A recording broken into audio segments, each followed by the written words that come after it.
Muy buenas tardes. Hoy vamos a hablar sobre un nuevo tema que se presenta en las adolescentes, como son los problemas traumatológicos debido al crecimiento rápido de sus huesos. Vamos a ver que uno de los problemas que se escuchan y por el cual acuden a nuestras consultas es justamente la escoliosis. Veamos qué es y qué no es la escoliosis. ¿Qué es la escoliosis? Se trata de una incurvación lateral de la columna vertebral en plano frontal, acompañada de una rotación de la misma y alteración estructural de los cuerpos vertebrales. Este componente rotacional es el esencial y el que se debe la condición de una escoliosis cuando hablamos de una escoliosis verdadera o también estructurada, como ya vamos a ver nosotros, que vamos a ver la clasificación para saber lo que realmente es una escoliosis y lo que no es una escoliosis. Existen numerosas causas de origen congénito, de causas neuromuscular o también asociadas a otros trastornos sistémicos. La forma más frecuente es la idiopática y aunque puede presentarse a cualquier edad, la gran mayoría ocurre alrededor más o menos del periodo puberal, es lo que se llama la escoliosis idiopática del adolescente, constituyéndose como la más común. Entonces, cuando nosotros hablamos de la escoliosis estructurada, justamente es la desviación lateral de la columna que se caracteriza por cambios permanentes y definitivos. Aquí tenemos la desviación y tenemos la formación de la jiba. Y la escoliosis no estructurada es la desviación lateral de la columna que no se origina en ella, sino en otras áreas. Entonces no se va a ver la gibosidad, como vemos, ¿verdad? No va a haber la ausencia, va a haber ausencia de rotación vertebral, no vemos la jiba al momento de realizar el examen físico, que ya vamos a ver. Entre las múltiples causas, como dijimos, la principal es la idiopática y la que se presenta en adolescente, que es entre los 8 y 14 años, que es el tipo más frecuente, denominándose entonces escoliosis idiopática del adolescente. Tenemos también las congénitas por malformación congénita del cuerpo vertebral, lo que se llama una hemivértebra, que produce la escoliosis, neuromusculares secundarias a poliomielitis, a neurofibromatosis, y también pueden ser otras causas postraumáticas por fracturas, una tuberculosis vertebral. ¿Qué vamos a hacer nosotros para saber realmente, para saber si es realmente una escoliosis estructurada, que es la que debemos nosotros primero, cuando nos llega un paciente con este dato, lo primero que nosotros tenemos que ver si es o no es una escoliosis, ¿verdad? Entonces, ¿qué no es una escoliosis? Ya hablábamos de las incurvaciones laterales que se observan acompañando a otras condiciones como oblicuidad pélvica por acortamiento en un miembro inferior, es lo que se llama una escoliosis compensadora, ¿no? Entonces hablamos nosotros de las escoliosis no estructuradas. La incurvatura inducida voluntaria o involuntariamente por la postura del adolescente, ¿no? Es lo que se llama una escoliosis postural. La provocada también por un espasmo muscular es una escoliosis antiálgica, o sea, para que se pone en una posición para calmar el dolor. No son escoliosis la mayoría de las asimetrías leves de tronco y no son escoliosis las que se curan solo con rehabilitación. Entonces es muy importante saber lo que es una escoliosis y lo que no es. Entonces sabemos que cuando realmente hay la gibosidad, cuando hay la rotación, ¿verdad?, de la vértebra, es lo que se llama una escoliosis estructurada. Entonces, y la no estructurada es la que se origina en otros lados que no es la columna. Ahora nosotros, para hacer un buen diagnóstico, lo primero que tenemos que hacer en la historia clínica es averiguar cuándo apareció, cuáles son los síntomas asociados. Por ejemplo, si hay problemas, para nosotros ver si hay problemas neurológicos, es decir, vamos a investigar nosotros si es una escoliosis estructurada y además de eso vamos a investigar las causas, ¿verdad? Y también ver la historia familiar de escoliosis. Entonces, generalmente nosotros, una vez que hacemos la historia clínica, una de las cosas importantes es hacer la evaluación clínica. Esta evaluación clínica básicamente son tres aspectos fundamentales que debemos nosotros definir. La simetría en el tronco, en la altura de los hombros, tenemos que mirar la altura de los hombros, ver la prominencia de las escápulas y la pared costal, y también ver la amplitud de la cintura. Las crestas ilíacas deben igualarse con el alza necesaria en el miembro inferior acortado, si están a diferente altura. Las asimetrías leves en el tronco están presentes en el 10% de la población y no son sinónimo de escoliosis. Eso es importante que conozcamos. Entonces, como vemos en la diapositiva, evaluar la talla, el grado de maduración sexual es muy importante, evaluar de acuerdo a los estadios de Tanner, porque de acuerdo a esto también vamos a hacer el tratamiento, de acuerdo a su grado de maduración. Hay que hacer el examen neurológico completo, sin olvidar evaluar la marcha. En bipedestación debemos buscar las asimetrías de cervicales y en decúbito descartar alguna dismetría de las extremidades inferiores. Entonces, ya vimos que una de las cosas principales que debemos buscar es las asimetrías del tronco, ¿verdad? ¿Qué más? Segundo, vamos a ver el equilibrio. Mediante el uso de una plomada, entonces aquí vamos a ver la maniobra de la plomada, mediante el uso de una plomada que se deja caer apoyada en C7 y que debe pasar por el surco interglúteo. Ese es el signo de la plomada. Las escoliosis lumbares presentan con frecuencia un desequilibrio del tronco. Entonces, cuando es positiva, al no coincidir la línea entre C7 y el pliegue interglúteo. O sea, si no coincide, es una maniobra, la maniobra de la plomada se dice que es positiva, ¿verdad? Porque las escoliosis lumbares presentan con frecuencia presentándose un desequilibrio en el tronco. ¿Qué otra cosa nosotros vamos a ver? La rotación. La rotación se determina mediante el test de Adams, este test de Adams, que es el mismo que es positivo cuando vemos la evidencia de la jiba dorsal. Entonces, este test de Adams o también de inclinación anterior, usted le pide al adolescente que incline el tronco anterior con las rodillas extendidas, se inspecciona el tronco desde la cabecera del paciente y cualquier prominencia o gibosidad paravertebral observadas es signo de una rotación vertebral. Esto es importante. Esta gibosidad puede medirse, como vimos en el gráfico anterior, con un inclinómetro o también llamado escoliómetro, usado como una herramienta de despistaje. Una inclinación mayor a 7 va a exigir ¿qué cosa? Que pidamos una evaluación radiológica. Otra cosa que también debemos investigar nosotros es la longitud de los miembros. Una diferencia mayor a 0.5 centímetros produce curva hacia el lado descendido de la pelvis. Bien, entonces, lo importante que vamos a valorar nosotros aquí en una escoliosis estructurada, entonces, la maniobra de la plomada es positiva porque no coincide la línea entre C7 y el pliegue glúteo. Vamos a ver la maniobra o el signo de Adams en la cual es positiva cuando hay la evidencia de la jiba dorsal. Si ya vemos la jiba dorsal, es una escoliosis estructurada. Inclinamos el tronco hacia adelante, las rodillas extendidas y si se forma esa jiba o hay una prominencia de la escápula por la rotación vertebral, es lo que evidencia la jiba dorsal. Ese es el signo de Adams positivo. Y acostado vamos a valorar la longitud de los miembros y vemos que una diferencia mayor a 0,5 produce curva hacia el lado descendido de la pelvis. Bueno, habíamos hablado que cuando vemos nosotros que hay esta con el escoliómetro, vemos la jiba dorsal, medimos nosotros la inclinación, medimos, por eso se llama inclinómetro, vamos a medir y si nosotros vemos que esa es una inclinación mayor a 7 grados, va a exigir una evaluación radiográfica. Así que es muy importante hacer entre los exámenes complementarios es pedir la radiografía de columna vertebral total, anteroposterior y lateral sin calzado y de pie. Entonces, la proyección anteroposterior, ¿qué nos permite? Nos permite medir la angulación de todas las curvas para evaluar el grado de compensación y valorar la rotación vertebral. Mediante el método de Koch se va a determinar el valor angular de la curva por este método.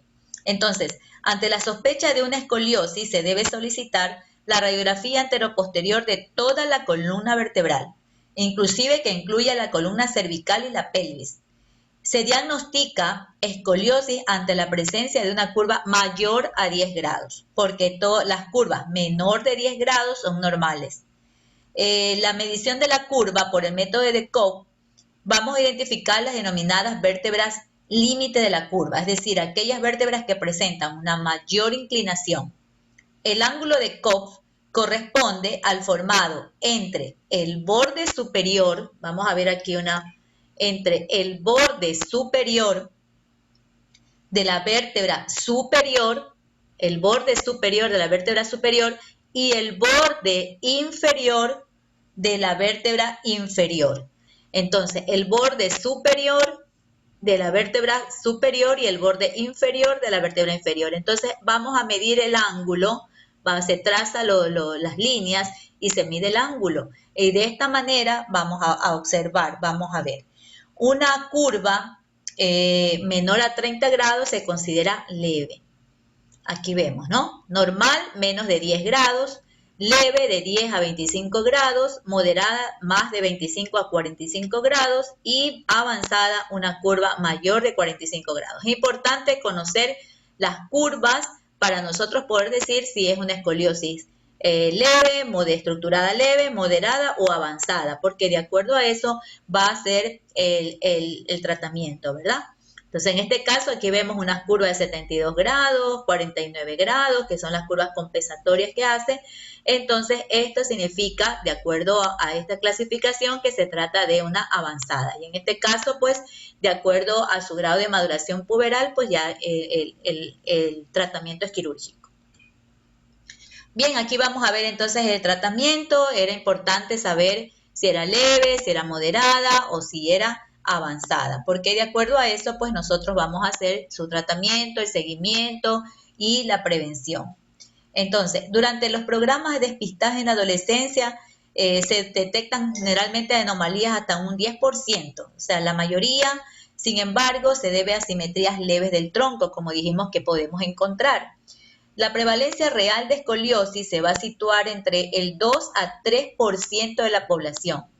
Sin embargo, la prevalencia de curvas mayores a 30 grados, es decir, que requiera una especial vigilancia y tratamiento, es del 0.25%. Y de las que van a requerir finalmente un tratamiento quirúrgico es del 0.1%. Generalmente las que requieren tratamiento quirúrgico son las avanzadas.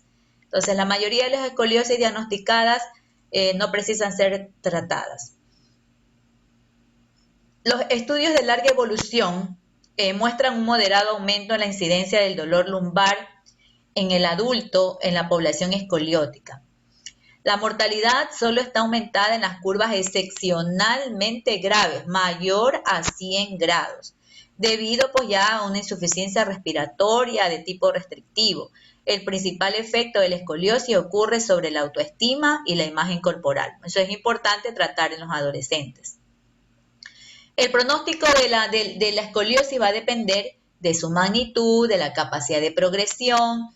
La progresión de una escoliosis se define por un aumento en la magnitud de la misma superior a 5 grados en 2 mediciones consecutivas. Vamos a controlar cada 4 meses en forma clínica y radiografías anteroposterior y lateral de pie cada 6 meses. Y si vemos que hay mayor a 5 grados en 2 mediciones consecutivas, entonces hay un aumento en la misma. La capacidad de progresión va a ser directamente proporcional a la magnitud de la misma y al crecimiento restante.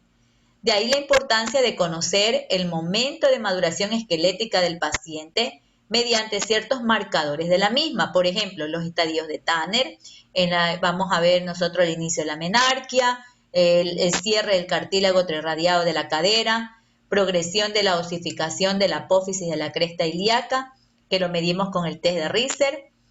Básicamente esos son instrumentos que debemos utilizar para nosotros conocer el momento de la maduración esquelética y poder tomar una decisión. En cuanto al tratamiento, pues son minorías las escoliosis que van a requerir un tratamiento activo. Generalmente vamos a estar en control, cada 4 meses en control clínico, cada 6 meses se le pide la radiografía para ver si ha aumentado la curva.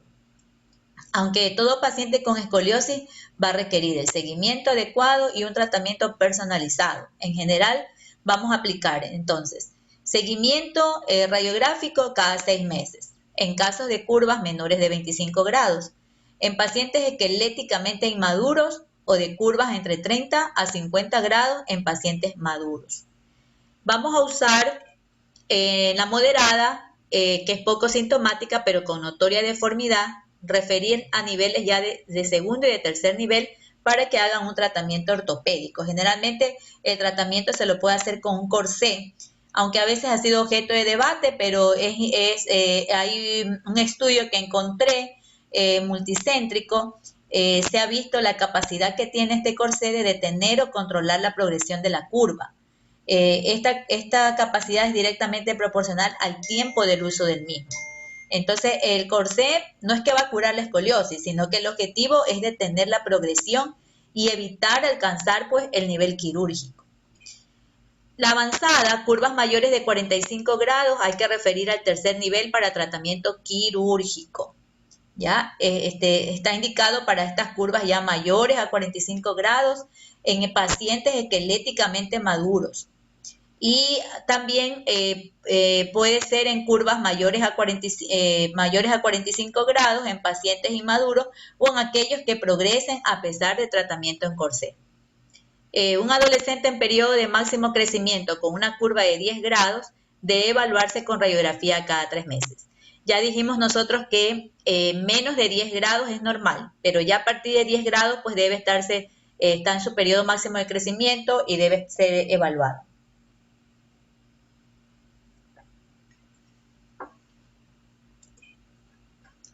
Bien, entonces ya sabemos que el nivel 1 hay que hacer, ¿qué hacemos en el nivel 1? Hacemos promoción, prevención, hacemos el diagnóstico y de acuerdo a nuestro diagnóstico pues hacemos la referencia, sea el segundo o tercer nivel. Como en este caso la escoliosis leve la podemos ver en atención primaria, pero cuando ya vemos una escoliosis moderada tenemos que ya hacer la referencia al tratamiento de especialidad para que haga de pronto con un corsé. Como dije, el papel de corsé, pues evitar el aumento de las curvas pequeñas y a veces las curvas menores de 20 solo van a meritar ejercicio y observación. Y todas las curvas que son avanzadas ya, se necesita un tratamiento quirúrgico, igual tenemos que ver el grado de maduración esquelética, ¿verdad? Con el test de Richter. Bien, aquí tenemos un flujograma en el cual, bueno, vemos a un paciente con sospecha de escoliosis. Nosotros tenemos que ver si la misma es idiopática, es orgánica, es idiopática o es postural, ¿verdad?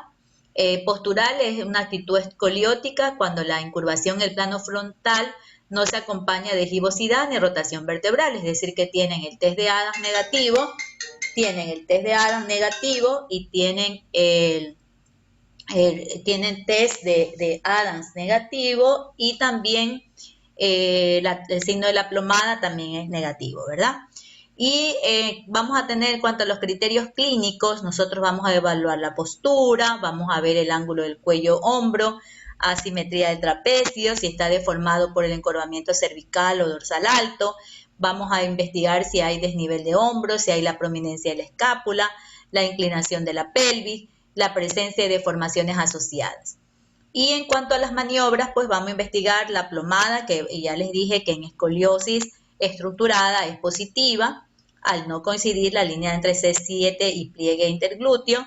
El signo de Adams es positivo cuando hay la evidencia de una jiba dorsal. Y en cuanto a la longitud de los miembros, hay la diferencia mayor a 0,5 que va a producir una curva hacia el lado descendido de la pelvis. Y en cuanto a los criterios radiológicos, tenemos que nosotros detectar las curvaturas en la columna. Mediante el método de Koch hay que determinar el ángulo de la curvatura y ya dijimos cuándo es leve, moderado y severo, ¿no? De 10 grados muchas veces asintomático, solamente hay que hacer un seguimiento, hay que hacer ejercicio, fisioterapia para fortalecer los músculos de los hombros, de la espalda y del abdomen. Uno de los ejercicios importantes para esto, beneficioso, es la natación.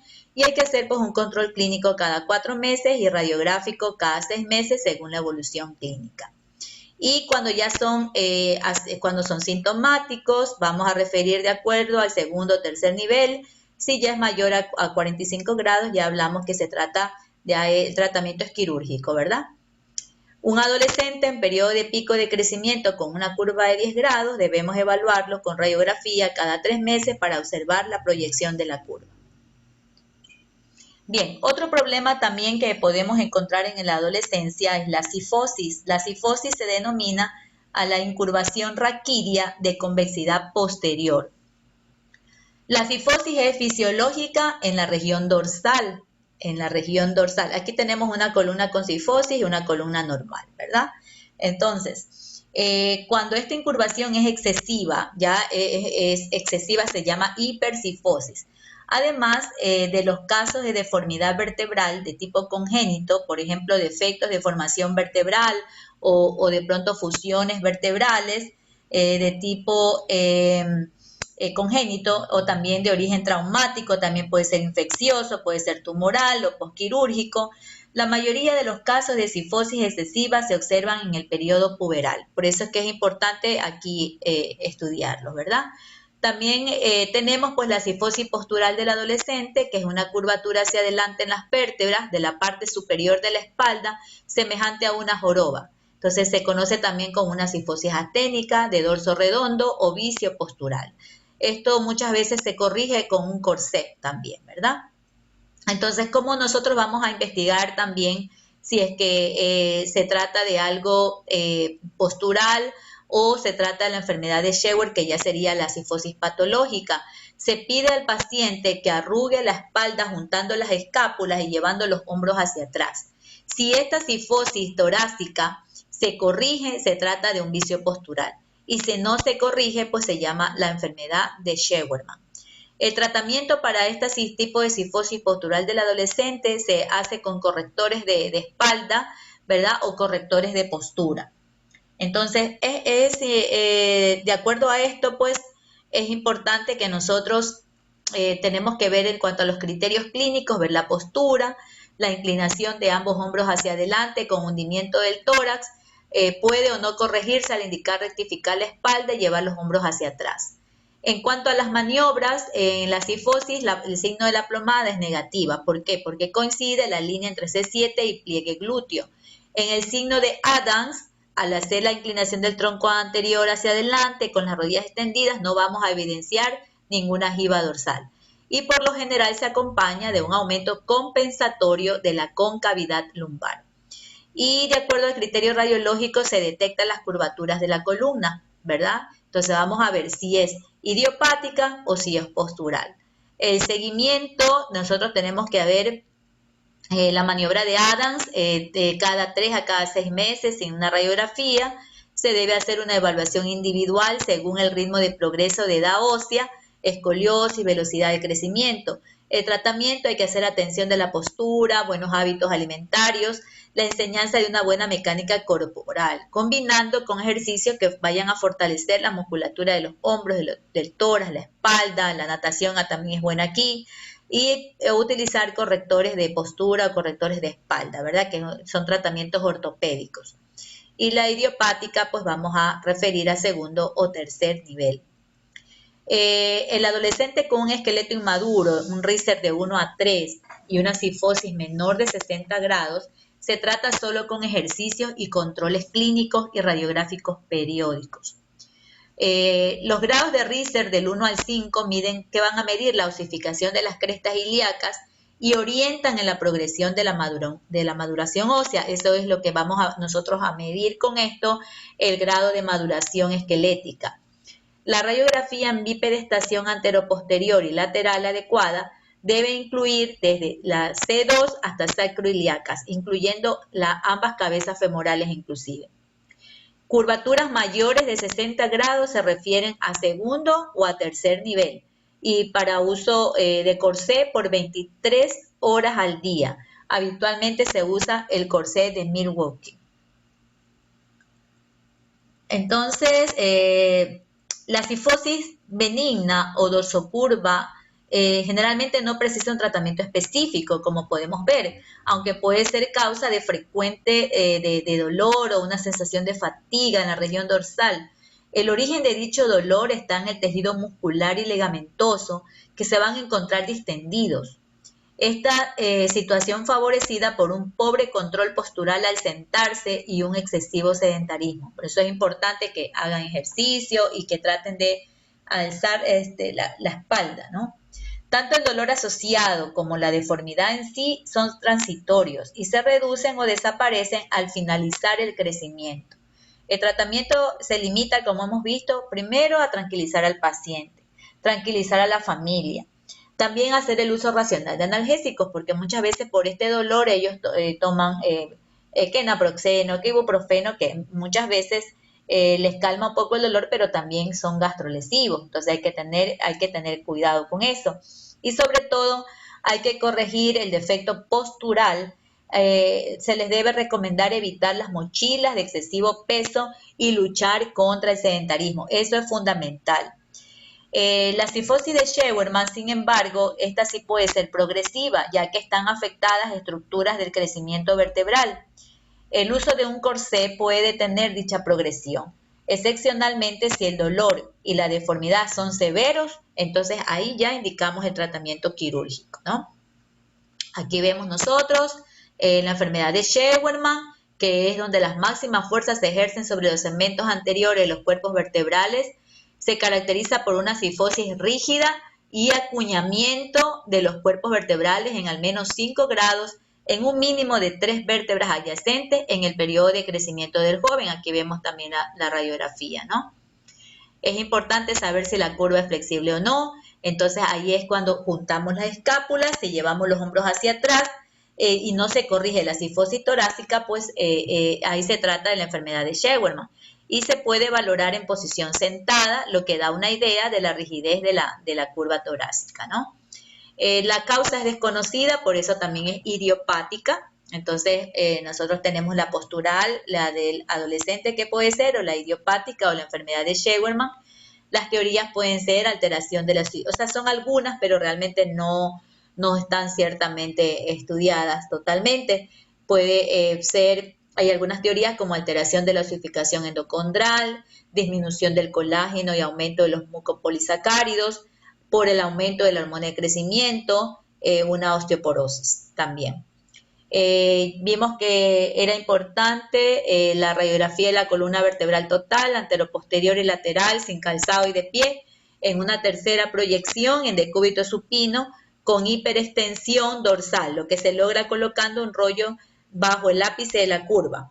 Entonces, esto nos va a permitir medir la angulación entre las vértebras que se encuentran más inclinadas. Entonces, es importante, como ya vimos en el flujograma, hacer la valoración, como vimos aquí, si es postural o es idiopática. La idiopática, que es la de Scheuermann, pues ya nosotros la referimos al segundo o tercer nivel.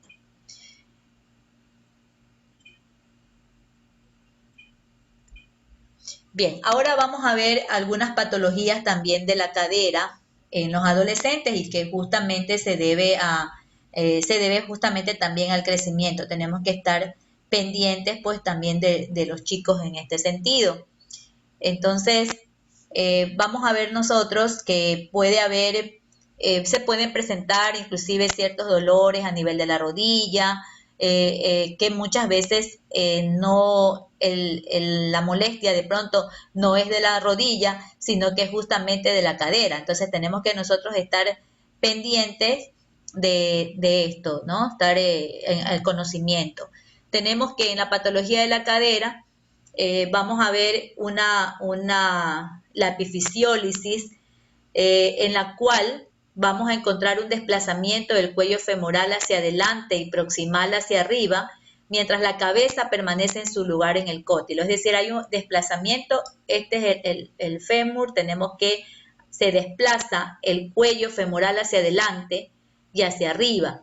La cabeza permanece ahí, pero esto nos va a provocar un dolor, sobre todo un dolor sordo a nivel de la rodilla. Por eso cuando tengamos un dolor a nivel de la rodilla, es muy importante que pensemos en este proceso llamado epifisiólisis, en la cual pues nosotros vamos a clasificar como aguda, crónica, aguda en un curso crónico. Aguda cuando hay un dolor sordo en la rodilla de unas 3 semanas de evolución. Crónica, más de 3 semanas, es insidioso, vago, tanto en el muslo como en la rodilla. Aguda en un curso crónico que se produce un deslizamiento agudo con un dolor intenso, ¿ya? En la epifisiólisis crónica con un dolor leve.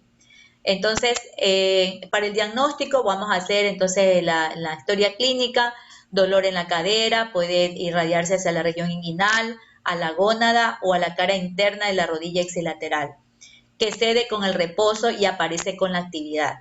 Es decir, cuando está en reposo, dice el paciente refiere que le pasa, pero a lo que camina o se levanta, comienza el dolor.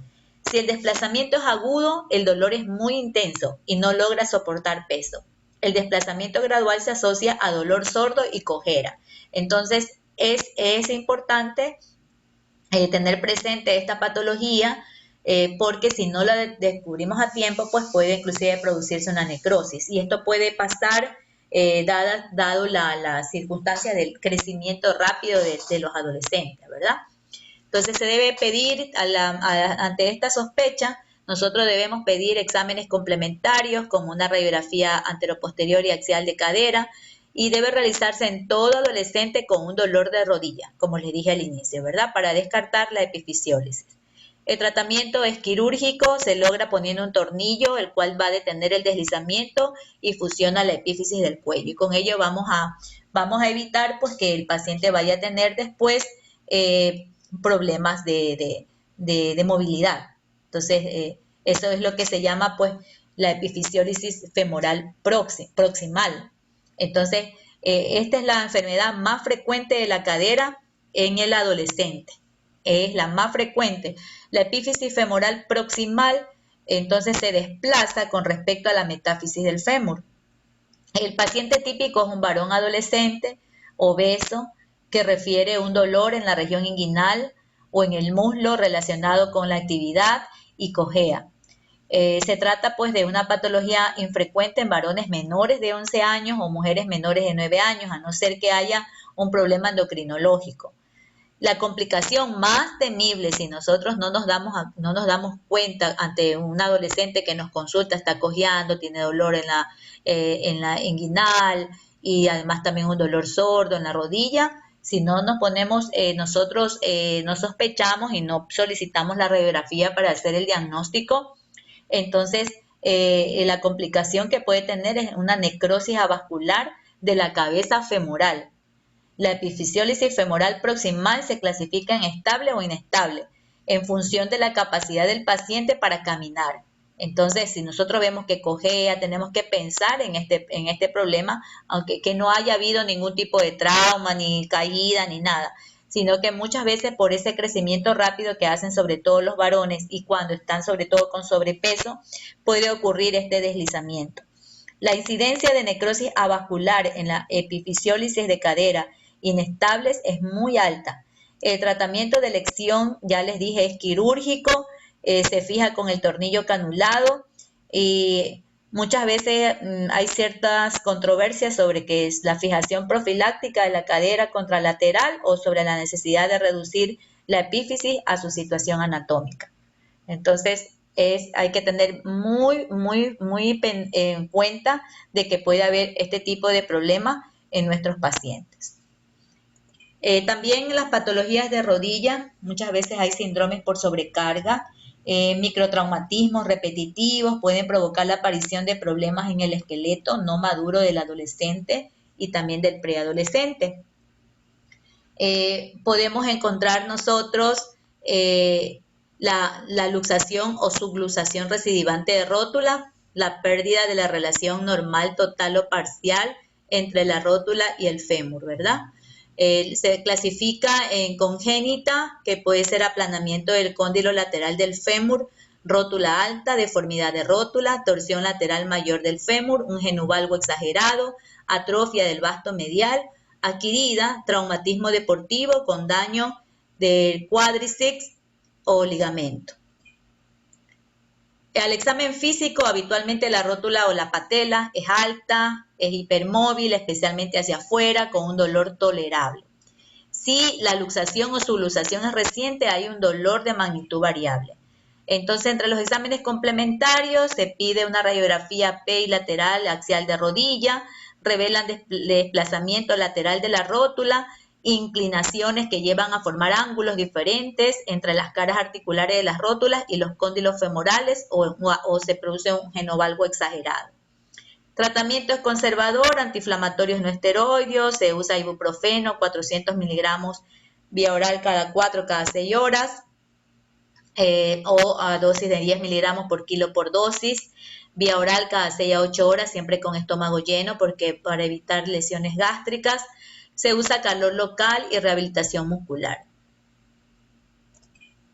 Vamos a ver también una enfermedad llamada osteocondritis de la tuberosidad anterior de la tibia o enfermedad de Osgood-Schlatter. Se trata pues de uno de los síndromes por sobrecarga típicos de la adolescencia.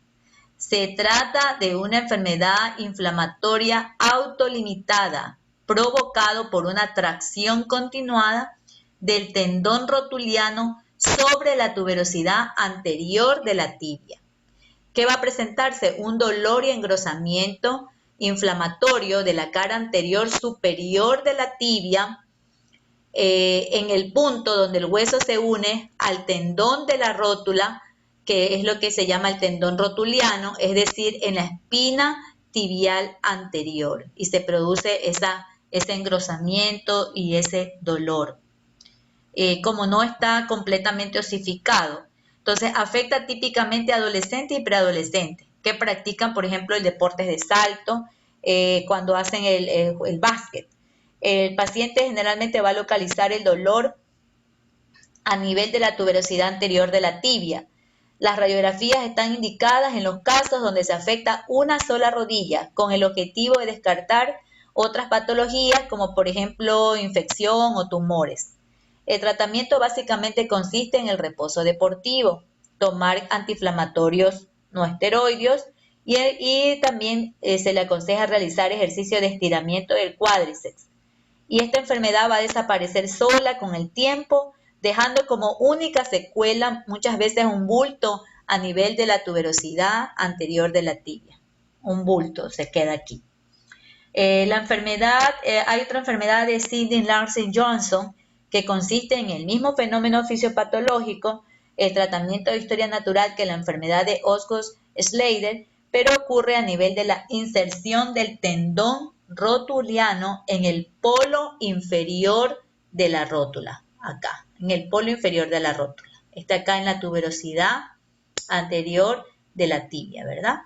Aquí dice, y se queda como un bultito. Bueno, el diagnóstico de la Osgood-Schlatter, dolor en la cara anterior de la rodilla, de inicio vago e intermitente, que se agrava al correr, al saltar, subir, bajar escaleras, sobre todo los que son deportistas, que juegan básquet, y disminuye con el reposo. Hay aumento de volumen de muy larga duración, inclusive permanente, puede quedar como el bultito que les dije. Al examen físico hay dolor a la palpación de la tuberosidad anterior de la tibia, que se encuentra aumentada de volumen. Los exámenes complementarios, se pide una radiografía PEI lateral de rodilla, puede ser normal o mostrar inflamación e inclusive daño de la espina tibial. Tratamiento, ya dijimos, disminuir la actividad física, colocar hielo local, compresión en el sitio con una cinta de soporte del tendón rotuliano por un periodo continuo de 3 a 4 semanas. En los casos más dolorosos y rebeldes se debe usar una rodillera de yeso u ortopédica, más o menos unas 3 a 4 semanas seguidas de rehabilitación física. De acuerdo al dolor y a los fenómenos inflamatorios, podemos agregar los antiinflamatorios como el ibuprofeno. La sintomatología desaparece cuando la tuberosidad anterior tibial se fusiona a los 14 o 16 años. Si no se resuelve, el dolor puede permanecer por largo tiempo y puede generar un daño óseo permanente que va a imposibilitar la actividad deportiva de los y las adolescentes. Muchas gracias.